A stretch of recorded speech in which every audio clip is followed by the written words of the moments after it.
All right, this is the way I've been hanging my hammers, right? And this has been falling off. And I got another hammer here. I hang it like right there. I just took them screws out. But anyway, I've been hanging my hammers right here, and when I move it around, they fall off. And anyway, it's been causing me problems. So I'm going to do something a little different. And like I said, I got a new idea. And what I'm going to do is take a 2-inch PVC pipe, all right? And I drilled a 1/2-inch hole in it. And I actually went through and made a hole where I could mount it. And I'm going to mount it on here to hang my hammer. So that's my idea.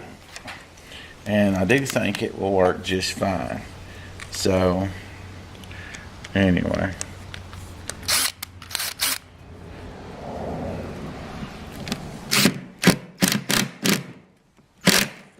Alright.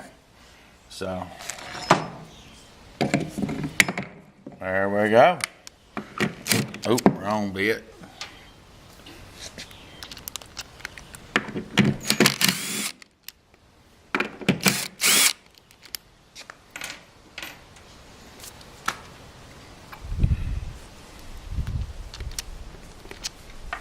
Changing bits here, excuse me.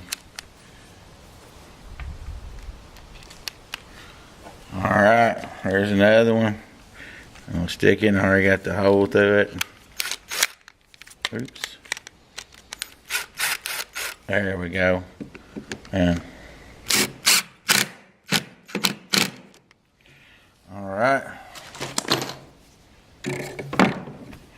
Alright, that's what I done. So like I said, I got 3 hammers, so I'm gonna mount that as well down here. So we'll mount it.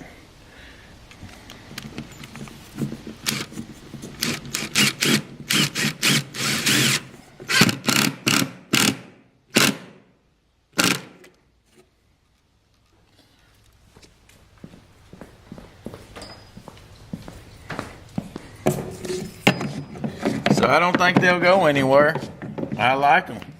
I like that idea. Worked out perfect. So anyway, well, now you've seen my hammer hanger video. So anyway, God bless you. I hope this helps somebody out. It's really simple to make, and man, we all need good little ideas like that, little hacks to help us out in life. So anyway, hope it helps somebody. See you on my next adventure. And this is River Jumper out. God bless you. See you.